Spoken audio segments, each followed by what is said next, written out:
Madame, Monsieur, bonsoir. Bienvenue dans ce journal de 22 heures. Voici les titres de l'actualité de ce jeudi 9 novembre. Le président de l'Assemblée nationale a présidé ce matin la première séance publique de la seconde session ordinaire de l'année 2023. Et la Banque africaine de développement va injecter 782 millions d'euros dans les projets de reconstruction au Maroc cette année. Et c'était les titres. Merci de nous accepter chez vous. On entame cette édition avec cette réunion ministérielle des pays de la Ligue arabe, une réunion ministérielle préparatoire au sommet extraordinaire qui se tiendra à Riyad en Arabie Saoudite. Lors de la récente réunion ministérielle, des pays membres de la Ligue arabe ont discuté de l'agenda consacré sur la situation délicate en Palestine. Awa Abdi nous en dit plus.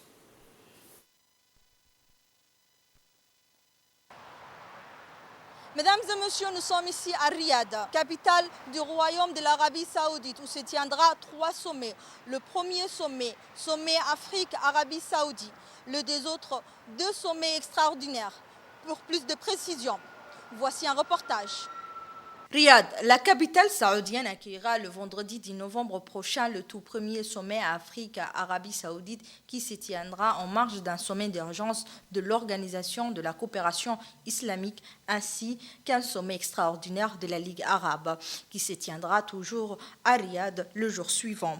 Une réunion ministérielle préparatoire au sommet extraordinaire s'est tenue aujourd'hui à Riyad en Arabie Saoudite. Lors de la réunion ministérielle, le pays membre de la Ligue arabe ont discuté de l'agenda consacré sur la situation urgente en Palestine. Plusieurs chefs d'État et de gouvernement africains et arabes prendront part à ces sommets, dont notamment le président de la République, son Excellence M. Ismaïl Omar Guelleh, qui est également président en exercice de l'IGAD. Le président sera à la tête d'une forte délégation ministérielle et est attendu le prochain jour ici à Riyad.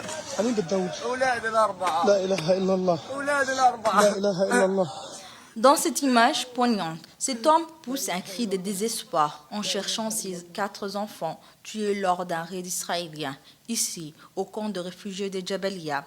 Depuis près d'un mois, les forces israéliennes pilonnent la bande de Gaza par des frappes aériennes, terrestres et maritimes sans précédent, tuant près de 10 000 civils, selon des sources d'agences de presse. Dans des raids effectués dans la bande de Gaza, les Israéliens n'ont épargné personne, les hôpitaux, les immeubles résidentiels ou même le camp de réfugiés, provoquant des souffrances et des pertes humaines, majoritairement des civils, dont des enfants et des femmes. Dans un silence et absence d'une position ferme des pays arabes et mondiaux, la violence aveugle des Israéliens dans la bande de Gaza a provoqué une crise humanitaire. Des milliers de personnes ont été déplacées de leur foyer, cherchant refuge dans des abris de fortune. Les hôpitaux sont débordés, les pénuries de médicaments et de matériel médical s'aggravent et se font ressentir, ainsi que les conditions de vie deviennent de plus en plus précaires. فلسطين way guulaysanaysaa ummadeenna islaamkuna waa guulaysanaynaa hoog waxaa leh dadka bani aadamka ah guryahoogii loogu kuwa ugu tagaya ee taankii qaatay ee diyaarad qaatay ee markab keenay ee u aabadayeynin maxaa yeelay dhulkaygii baan joogaa buu leeyahay kama tagaya buu leeyahay waan xoraysanayaa buu leeyahay inuu xoraysto dhiigga ka daadanaya ku daadanayaayna xaq weeye intaa iyo in la eg hadduu soo keenana iyo in ka badanba hadduu keenana sumuudkii halkii buu joogaa shacbigiina halkii buu joogaa dagaalkuna halkaa buu ka soconaya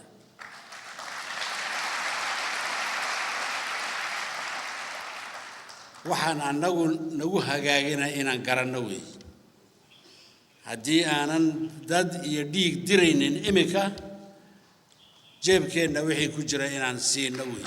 Après l'appel du président de la République, son Excellence M. Ismaïl Omar Guelleh, au peuple djiboutien pour apporter une aide et un soutien financier à leurs frères palestiniens, nous avons récolté les réactions des Djiboutiens. Voici leur réaction. والله aad baan uga xunnahay dadka aad dhibaatada loo geysanayo ee qadiyada dalkoogaba halkan ku jira aad bay noo taabatay dhinacna waan garab joognaa hil iyo hooba waan garab joognaa dadnimada bini'aadantinimada islaamnimada ay ku jirtaa dadku muqaddisaan nahay waxaan leenahay insha Allah waa dadkii guulaysan doona insha Allah bismillaah kariim waxaan leenahay guulaysta baan ilaahay baan garab galay madaxweynuhuna aad iyo baaqi madaxweynuhuna ka jawaabno inaan ka jawaabno madaxweynuhuna garab taagno oo hiil iyo hoobaba aan la garab joogsano maal iyo muruqba inta garab taagno yaa waajibkeena ummadda reer Jabuuti oo dhan dhammaan waxaan leenahay inaan isgarab taagno oo dadka walaalaheena dhibaatada haysato ee habeenaya dharar ku habsatay ee dulumka loo geysanayo ee dalkooga dhiigga ku daadanaya inaan la qaybtano dhiiggaasi xaq muqaddisnimo ka mid tahay ummadda islaamka walaalaheena inaan ugu gurmano xoog iyo muruq iyo islaamnimaba inaan ugu gurmano ilaahayna dhibta maanta ay ku jiraan inuu ilaahay ka badbaadiyo waan ugu ducaynaynaa ummadda islaamka haddaan nahay dhammaan reer Jabuuti waan garab joognaa ummadda islaamka ilaahayna ha u gurmado ilaahay unbaa gurmad laga helay laakiin madaxweynahan wuxuu naga dalbaday ummadda reer Jabuuti inaan garab joogsano ummadda Falastiiniinta taabaan maanta ugu jawaabayaa ummaddeena islaamka inaan garab joogsano dadka ubadkoogii reerohoogii arladoodii lagu laynayo gaalka yuhuudiya inaan ka muujino islaamnimadeena oo taageernaan anu ummadda islaamka u sheegaya horta shucuurta iyo dareenku dib weyn bay nagu haysaa haddaan nahay dadka muslimiinta oo nabigu calayhi salaatu wasalaam wuxuu yidhi qofka muuminkii qofka kale muslimiintu waxay isku yihiin sida kalgacaylka iyo naxariista iyo isku dhibirinta sidii jidh keliyaata haddii ay bukooto qaybta kalena way la xanuunsataa marka dhibta lagu hayo dadka Falastiiniinta ee Gaza ku nool annagana wayna dhibaysaa dhib bay nagu tahay annagana waxaa laynaga rabaa wixii taageera ee dadka muslimiintu ay leeyihiin inaan ku taageerno taageeradu waxa weeyaan ducawn maaha waxa weeyaan maal bay noqon kartaa sida uu sheegay madaxweynuhu iyo waxay noqon kartaa in haddii la kari karo naftaba loo huro waxa ka dhacaya adeer kolkaan kuu sheego wax lala yaabo weeyaan waa masiibo adduunkana ilaahay ku eegayo oo intaa eegaysa gaal iyo islaamba intaa eegaysa ee ku eegaysa maatida dumarka iyo carruurta la xasuuqayo inta ku eegaysana ilaahay wuu ku eegayaa waa masiibadii adduunkiiba ku timid dadkan la leynayo muslimkan la leynayo iyo yuhuuddan leynaysa ilaahay tabaaraka wa tacaala kitaabkiisa ku sheegay maanta maalin aan ahayn yuhuudigu wuxuu hoos geli doonaa dhagax iyo gidaarku hoos galaa sheegi doonaa leeyahay marka muslimiinta maanta la leynayo ee ma garanaysaa yuhuuddaasi leynayso waqtigiina uu soo dhammaaday waa aakhir zaman waqtigii saacadigiiba taagan tahay marka insha Allah barmageedada ragga yuhuuddaasi la leynaysa ee muslimiinta leynaysa waan u gurmanaynaa jeebkeena waan u guranaa dagaalka iyo ducadana waan u wadanaa waana garab joognaa baaqa madaxweynuhu dadka soo jeeday boqolkiiba fiican tahay baaqa madaxweynaha waan ogolahay raallina waa kana دعيني بداية أن أعزي أشقائنا في غزة الذين يتعرضون لإبادة جماعية. Permettez-moi de commencer par présenter mes condoléances à nos frères de Gaza qui font face à un génocide, au meurtre et au déplacement devant le monde qui reste muet. Son Excellence, M. Ismaïl Omar Guelleh, le président de la République de Djibouti, a exprimé la position de Djibouti sur cette question. Depuis son indépendance, Djibouti soutient la question palestinienne que la question centrale de la nation arabe et islamique. Et les événements récents, véritablement déchirants, n'ont aucune justification. Il n'est pas possible pour aucune personne ou un État de détruire des populations sous prétexte de combattre des terroristes, c'est-à-dire de lui infliger les traitements les plus horribles connus dans l'histoire de l'humanité. Lorsque dans une zone ne dépasse pas 40 km² et habitée par 2 millions et plus de personnes. Mesdames et messieurs, nous venons à la fin de ce reportage consacré sur le sommet qui se tiendra ici à Riyad, capitale du royaume de l'Arabie Saoudite. Awa Abdi, RTD, Riyad, capitale du royaume de l'Arabie Saoudite. Et ce matin, c'était le grand spectacle à l'Assemblée nationale lors de la deuxième session ordinaire du Parlement pour l'année 2023 de la 9e législature. Sous la houlette du président de l'Assemblée nationale de l'État, Mohamed l'État, et avec la participation du Premier ministre Abdelkader Kamel Mohamed, ainsi que d'autres membres du gouvernement et parlementaires. La scène était bien animée. Le président du Parlement a lancé donc un moment solennel en demandant à tous de prendre 1 minute pour réciter la Fatiha en mémoire des victimes des raids israéliens, marquant ainsi un silence respectueux pour les Palestiniens qui ont perdu la vie dans la bande de Gaza. Au menu du jour, 3 projets de loi ont retenu l'attention. D'abord, le projet de loi numéro 7 de l'année 2023 de la 9e législature concernant l'adhésion au statut de la Banque asiatique d'investissement pour l'infrastructure. Ensuite, le deuxième projet visait la ratification de la Convention de l'Union africaine sur la cybersécurité et la protection des données à caractère personnel. Et enfin, le troisième projet portait sur l'approbation des comptes financiers de 2022 de l'Agence des systèmes d'information de l'État. Lors des débats, les parlementaires se sont plongés dans l'analyse du projet de loi lié à la Banque asiatique d'investissement pour les infrastructures, discutant également des aspects de la Convention de l'Union africaine sur la cybersécurité et des finances de l'ANSI en 2022. Face à une pluie de questions des parlementaires, les membres du gouvernement ont répondu avec des explications détaillées sur les 3 projets, dissipant ainsi les doutes. À la fin des discussions approfondies et avec des votes favorables des parlementaires, une série de textes législatifs ont été adoptés. Et avant de clore la séance, dans un geste symbolique de solidarité, le président de l'Assemblée nationale a invité tout le monde à une photo commémorative, montrant ainsi un soutien inébranlable à l'État palestinien. C'était du grand spectacle avec des débats animés et des gestes symboliques à foison.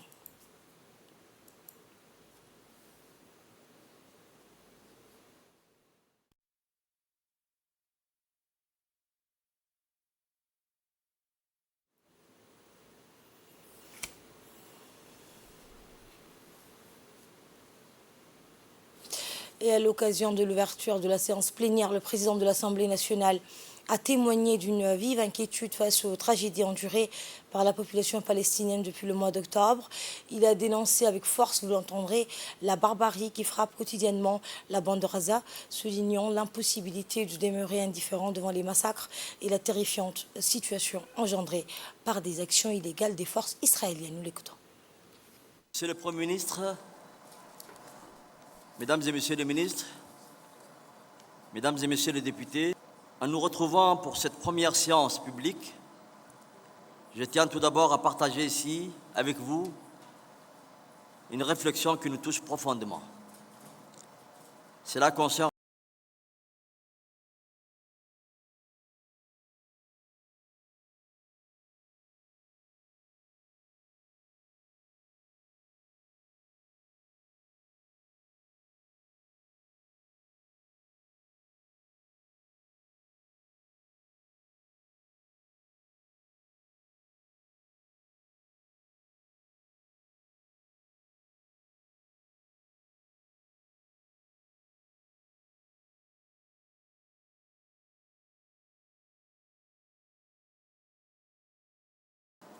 cette armée est sourde à la voix de la planète dans son ensemble et au message de compassion et de soutien au droit à la vie et à la sécurité des enfants, des vieillards, des personnes civiles désarmées de tout genre, dont le seul malheur est d'être né dans la même partie du globe d'un État qui entend faire passer aux yeux du monde entier une campagne génocidaire comme une opération militaire antiterroriste.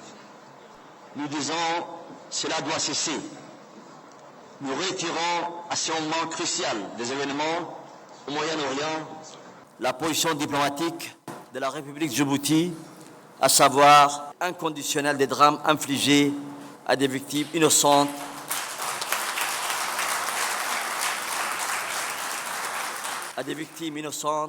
et la recherche d'une paix durable conformément au droit international.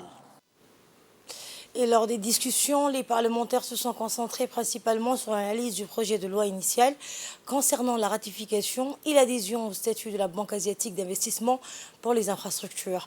Les députés ont également examiné la Convention de l'Union africaine sur la cybersécurité et la protection des données personnelles, ainsi que les comptes financiers de 2022 de l'ANSI. Voici les questions des députés. L'article 33.2 du statut, chaque pays membre pour désigner sa banque centrale ou toute autre institution définie d'un commun accord avec la banque comme dépositaire auprès duquel la banque peut conserver ses avoirs dans la monnaie de ses membres ainsi d'autres actifs de la banque. Quelle institution bancaire la République de Djibouti envisage-t-elle de désigner pour remplir cette fonction? Je félicite le président de la République et le gouvernement pour cette initiative qui s'inscrit en droit fil des efforts engagés contre le chômage et à la place de plus en plus marquée qui occupe notre pays dans l'échange internationaux comme régionaux.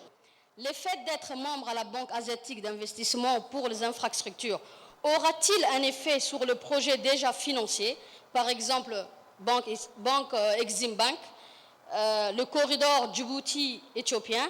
Si oui, dans quelle mesure cet effet baisserait ou augmenterait le taux d'endettement de notre pays? Merci. La cybersécurité joue un rôle essentiel pour protéger les informations personnelles, les données sensibles et les infrastructures numériques. En Afrique, les avancées technologiques rapides ont apporté de nombreux avantages, mais ils ont également donné naissance à de nouvelles menaces. Ces menaces qui mettent en danger les individus, les entreprises et les gouvernements à travers le continent. Mes questions sont les suivantes, Monsieur le Premier ministre. Malgré les avantages évidents de la Convention de Malabo, pourquoi tant d'États des pays africains n'ont pas encore été adhérés? Ma deuxième question, est-ce que cette lenteur dans la ratification soulèvera-t-elle des interrogations? Je vous remercie, monsieur. Quels sont vos objectifs, monsieur le Premier ministre? Quels sont vos objectifs et vos attentes vis-à-vis de cette banque? Attendez-vous essentiellement des dons ou des prêts de cette banque? S'il s'agit de prêts, à quel taux sera-t-il? Cette banque propose-t-elle des taux plus préférentiels par rapport aux autres banques auxquelles notre pays est affilié? Monsieur le ministre, l'une des opérations réalisées par la banque est, selon l'article 11 du statut de la banque, d'investir des fonds dans les capitales d'une institution ou d'une entreprise. Si l'occasion s'est présentée, à quelle entreprise ou institution djiboutienne la banque engagerait-elle des fonds? Ma question est, est-ce que les projets d'infrastructures envisagés seront seulement dans l'intérêt de cette route de la soie avec l'Asie ou notre pays? Aurait-il le choix d'orienter ces projets dans les routes de la capitale qui intéressent nos concitoyens? Et face aux nombreuses questions posées par des parlementaires, les membres du gouvernement ont répondu aux diverses préoccupations exprimées, apportant des éclaircissements détaillés sur les 3 projets. Voici à présent la réponse du Premier ministre Abdelkader Kamel Mohamed. Notamment, qu'est-ce que cette banque va apporter? D'abord, cette banque sera en liaison avec les autres banques internationaux, telles que la BAD, telles que la Banque mondiale et autres. Il faut savoir quels projets qui seront financés par cette banque. C'est le projet que notre pays va déposer auprès d'eux qui seront donc étudiés et financés éventuellement. Non, la banque, elle est là comme la Banque mondiale qui finance toutes les infrastructures jusqu'à des consultants. Donc ce qui fait que nous, c'est au pays qui a ratifié l'accord et qui va demander des emprunts ou qui va demander des dons, à qui revient les programmes qui seront financés. Le taux que va pratiquer cette banque, en général, le taux varie avec les projets que vous déposez. Il n'y a pas un taux fixe pour telle banque ou telle autre banque. Un pays infaillible, même la plus grande puissance mondiale est faillible. Donc on peut, s'il y a des gens qui veulent effectivement mettre en difficulté votre sécurité, ils sont capables de le faire. Pour notre part, on essaye de faire de notre mieux pour protéger à la fois les données privées et les données des nationales au niveau de la sécurité. Mais ceci dit, nous prenons toutes les protections, on prend toutes les protections pour que effectivement nous ne soyons pas malmenés par des criminels au niveau de l'informatique ou des pirates informatiques. Et c'est déjà arrivé dans notre pays, mais on essaie de faire de notre mieux. Le réseau urbain intérieur est déjà en cours. C'est déjà en cours et c'est déjà financé. Et nous allons continuer, mais il y a un autre problème sous-jacent qui est l'assainissement, qui est aussi en cours à l'heure actuelle. Et je vous emmène à Paris cette fois où s'est tenue au siège de l'UNESCO la 42e conférence générale de l'UNESCO avec la participation des États membres, des organisations internationales, des organismes onusiens, des instituts affiliés à l'UNESCO et des ONG œuvrant dans les domaines de l'éducation, la culture et des sciences. La République de Djibouti, élue vice-présidente de la conférence générale, est représentée par le ministre de l'Éducation nationale, Moustapha Mohamed Mahmoud, qui est également président de la commission nationale de Djibouti pour l'UNESCO, et l'ambassadeur de Djibouti en France et chef de la délégation permanente de Djibouti auprès de l'UNESCO, Ayed Moussaad Yahya. Le ministre est accompagné aussi du secrétaire général de la Commission nationale de Djibouti pour l'UNESCO, Mohamed Moussayab, du conseiller technique, Mohamed Abdighedi, chargé de la communication, du directeur de l'informatique et des membres de la délégation permanente de Djibouti auprès de l'UNESCO. Les objectifs de la conférence ont consisté entre autres à échanger de vive voix les expériences et les bonnes pratiques dans notre quête d'un monde meilleur pour les générations futures à travers l'éducation, la science et la culture, et surtout d'explorer ensemble de nouvelles pistes pour atteindre rapidement les objectifs communs. Les travaux de la session ont commencé avec les interventions du président de la 41e conférence générale de l'UNESCO et la présidente du conseil exécutif et le mot de bienvenue de la directrice générale de l'UNESCO, Audrey Azoulay. La directrice générale a souhaité la bienvenue aux délégations des États membres et à tous les participants de la 42e conférence générale et a rappelé le pouvoir de la culture, de l'éducation et des sciences pour la paix, particulièrement en ces moments où les fracas du monde déstabilisent les acquis chèrement arrachés au fil des années. En marge de la 42e session de la conférence générale de l'UNESCO, le ministre de l'Éducation nationale et l'ambassadeur de Djibouti en France ont rencontré la directrice générale de l'UNESCO.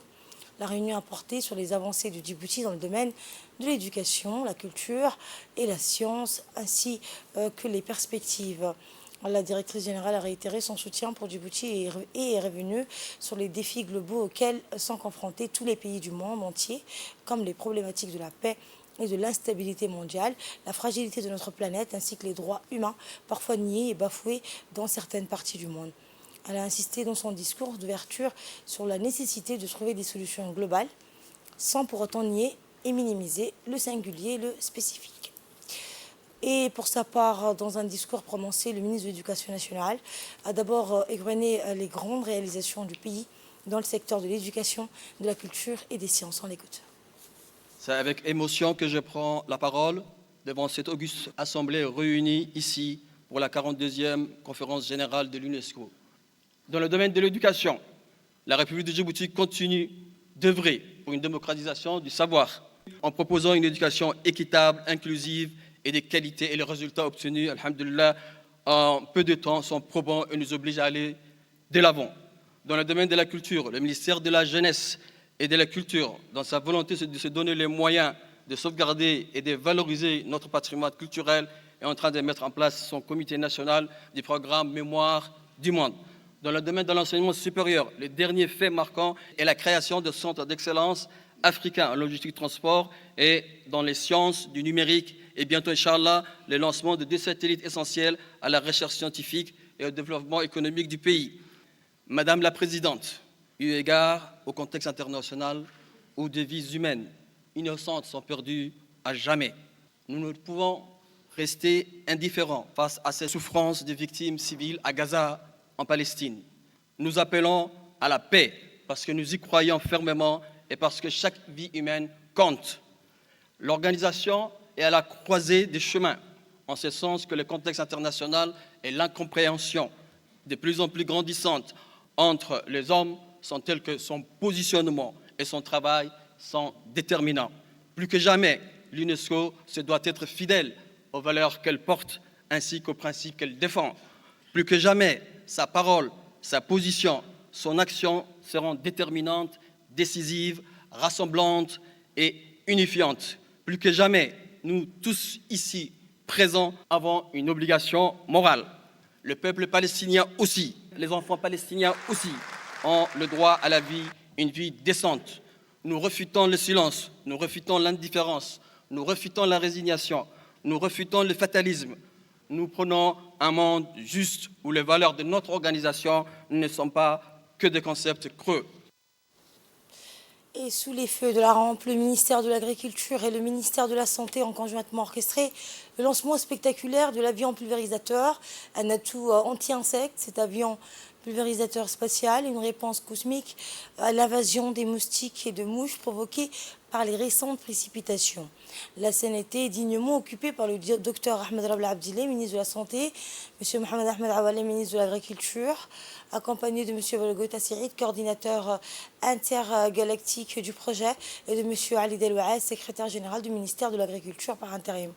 Et bien sûr, l'as de l'aérospatial, le pilote de l'avion pulvérisateur, était également sous les projecteurs. Cet engin spécialisé s'est donné pour mission de déverser une pluie salvatrice de pesticides combattant ainsi les insectes importants tels que les moustiques et les mouches avec une méthode de pulvérisation cosmique.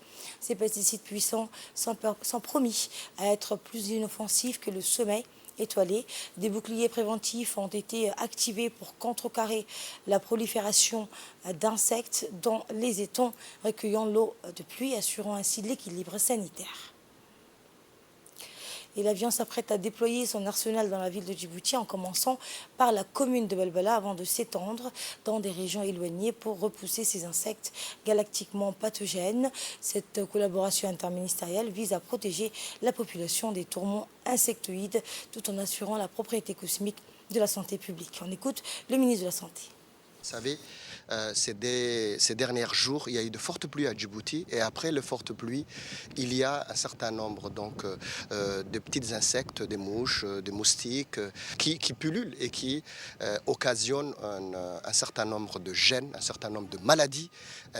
Et donc cet appareil, comme l'année dernière, nous a fortement aidé à cette lutte antivectorielle. Comme vous le savez, nous avons un certain nombre d'autres moyens, le ministère de la Santé. Nous avons une lutte anti-larvaire. Nous faisons un épandage de produits biologiques qui s'appelle Aquabac, qu'on verse au niveau des flaques d'eau, au niveau des étendues d'eau qui se trouvent dans les quartiers. Nous avons également la lutte antivectorielle grâce à la pulvérisation spatiale, mais terrestre cette fois-ci. Cette fois-ci, c'est une pulvérisation spatiale aérienne. Donc ça fait partie des moyens de lutte anti-vectorielle. Nous sommes très contents d'inaugurer donc ces vols ce matin. Je dois dire ici, de façon solennelle, que les produits que cet avion va disséminer sur le territoire djiboutien est un produit qui n'est pas dangereux, qui est safe. C'est un produit qui va uniquement tuer ces petits insectes. Ce sont des produits qui sont très bien dosés, à une altitude qui sont convenables. Nous avons discuté avec nos partenaires scientifiques qui sont ici, soit à Djibouti, soit donc à l'extérieur. Vous savez, chez nous, chaque jour, chaque soir, dans nos maisons, nous utilisons des insecticides, nous utilisons d'autres produits. Donc ce sont à peu près les mêmes produits qu'on pulvérise, même à des doses encore plus faibles et à une altitude encore supérieure. Et donc je dois le dire ici et je dois vraiment informer la population djiboutienne que ces produits sont sans danger pour l'être humain. Le ministère de la Santé et le ministère de l'Agriculture informent la population qu'une campagne de démoustication par pulvérisation aérienne va démarrer cette semaine selon le calendrier prévisionnel suivant. Samedi 11 novembre, c'est la commune de Balbala et ses environs. Dimanche 12 novembre, c'est Djibouti-Ville et Arta. Lundi, Alicebier-Ville. Mardi, Dikil. Mercredi 15 novembre, Tadjoura. Et enfin, jeudi 16 novembre, Obok. Tout autre chose, ce matin, au cœur de Riyad, la scène économique qui a été illuminée par la première conférence économique arabo-saoudo-africaine tenue à l'hôtel Hilton. Un rassemblement prestigieux de dirigeants, décideurs et d'une élite d'officiels saoudiens, arabes et africains a marqué l'événement. Des figures imminentes des sphères financières, commerciales et des investissements, tant du secteur public que privé, ont convergé aux côtés de représentants de fédérations commerciales, d'organisations internationales et de personnalités éclairées des mondes académiques et des groupes de réflexion. La République de Djibouti a été dignement représentée par le ministre de l'économie et des finances, Ilyas Moussa Dawalé, apportant ainsi une contribution significative à cette conférence de premier plan. Cette initiative, tenue en marge du sommet des chefs d'État réunissant le Royaume saoudien et les présidents des nations africaines, découle de l'approbation royale, témoignant de l'engagement ferme de la direction à renforcer les liens entre le Royaume et le continent, un acteur crucial de l'économie mondiale. L'événement s'inscrit dans la dynamique des efforts déployés par le Royaume pour intensifier la coopération économique et exploiter les opportunités d'investissement bilatéral. Le ministre des Finances saoudien a souligné l'objectif de la conférence, consolider les bases du partenariat saoudien, arabe et africain dans divers aspects économiques et d'investissement. Parmi les domaines prioritaires figurent la sécurité alimentaire, le renforcement des partenariats dans l'agriculture, l'industrie, l'extraction minière, et le commerce, la création de nouveaux partenariats entre les entités africaines et saoudiennes, l'établissement d'une plateforme pour faciliter les échanges entre exportateurs et importateurs des deux côtés, ainsi que la mise en avant des opportunités de coopération dans le secteur de l'énergie pour stimuler la croissance économique, sans autant d'objectifs ambitieux visés par cette conférence. Accompagnant le ministre, le premier conseiller de l'ambassade à Riyad et son chef de cabinet ont contribué à la représentation de Djibouti dans cette rencontre économique d'envergure, soulignant ainsi l'importance de l'unité dans la poursuite d'objectifs économiques communs entre les nations participantes. La solidarité du peuple djiboutien envers leurs frères palestiniens se poursuit toujours, et ce fut autour du syndicat de relais de transport des habitants de la banlieue de Balbala. Tata et Bajaj se sont rassemblés hier au complexe Al-Rahma pour participer à la levée de fonds organisée en leur faveur. Les responsables présents ont exprimé leur gratitude à cette partie de la population djiboutienne pour avoir répondu présente à l'élan de solidarité. Le syndicat des relais a été informé que les premiers comptes bancaires pour la collecte ont été ouverts dans les différentes banques de Djibouti. Pour ceux d'entre eux n'ayant pas de compte bancaire, une caisse est disponible au niveau de l'UNEVD. Et hier soir, sous le haut patronage de la ministre de la Jeunesse et de la Culture, Dr Hibo Mohamed Assoué, l'auditorium du département de la Bibliothèque nationale a abrité la célébration de la journée internationale de l'écrivain africain. Cette journée de célébration, l'honneur de l'écrivain africain réuni sur place, outre la ministre, Dr Hibo Mohamed Assoué, le conseiller principal, la directrice par intérim de l'Agence nationale pour la promotion de la culture, ainsi que plusieurs hauts responsables du ministère en charge de la jeunesse. La directrice par intérim, Mouba Hussein, a mis l'accent sur l'importance capitale de cette rencontre et a présenté le motif de cette célébration de la journée dédiée en l'honneur de l'écrivain. Dans son intervention, le président de l'Union des écrivains djiboutiens, maître de conférence à l'Université de Djibouti, s'est réjoui de l'organisation de cette célébration de la journée dédiée à l'écrivain africain et a remercié la ministre pour son entrain dans l'optique de dynamiser l'essor du livre, son édition et son impact positif sur la jeune génération. Il s'est félicité de la création de l'Union des écrivains djiboutiens dont l'objectif est d'encourager et de promouvoir la vocation à l'écriture en vue de la préservation de nos valeurs spirituelles et culturelles, jusqu'à récemment figées dans l'oralité. De son côté, le secrétaire général du PAWA s'est déclaré enthousiaste et de l'intérêt primordial que le gouvernement djiboutien accorde à la promotion du livre à travers le ministère de la Jeunesse et de la Culture, qui ne ménage aucun effort pour concrétiser cette politique. Il n'a pas manqué d'évoquer l'accueil de PAWA à Djibouti, marqué par des échanges fructueux et la mise en place d'un mécanisme favorisant la coordination des écrivains africains de plus de 45 pays sous la bannière de cette association panafricaine. Et dans l'actualité également le quatrième dans l'actualité internationale, le 4e forum d'investissement pour l'Afrique s'est ouvert hier à Marrakech, au Maroc, une ville qui se remet du séisme qui a frappé la région en septembre. Le rendez-vous économique ambitionne de créer un carrefour où décideurs politiques et investisseurs se retrouvent pour actionner les leviers du financement des projets de développement. La Banque africaine de développement va injecter 700 à 82 millions d'euros dans les projets de reconstruction au Maroc en 2023. Et c'est ainsi que s'achève cette édition de 22h. Merci à vous de l'avoir suivi. Je vous souhaite à tous un agréable week-end sur Télé Djibouti.